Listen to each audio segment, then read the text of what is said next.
يعني ايه خوارزميات؟ الخوارزميات ديت هي بمعنى اصح هنمثلها ان هي انسان آلي. الانسان آلي دوت هو بيبتدي يعمل عملية مسح للمنصة. المنصات بينزل عليها ملايين من الروابط، ملايين من المحتويات، ملايين من الفيديوهات. فبالتالي من هنا الانسان الآلي دوت مهمته ان هو شغال كل ثانية يعمل مسح للروابط دي، ويبتدي من هنا ان هو ياخدها يحطها عنده في المخزن او الارشيف بتاعه.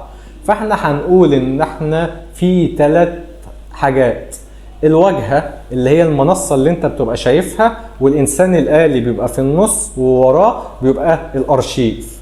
فبالتالي من هنا انت بتنزل حاجة محتوى، الانسان الآلي دوت بياخد المحتوى يبتدي يصنفه ويحطه في الارشيف بتاعه، عشان لما حد يجي يعمل عملية بحث ويكتب كلمة في البحث يبتدي من هنا يرجع للارشيف، ياخد الحاجة اللي انت نزلتها ويبتدي يظهرها للشخص دوت في المنصة او الواجهة اللي هو عمل فيها البحث. طبعا كل ده بيحصل في اقل من الثواني، بيكون هو عمل الامر ده.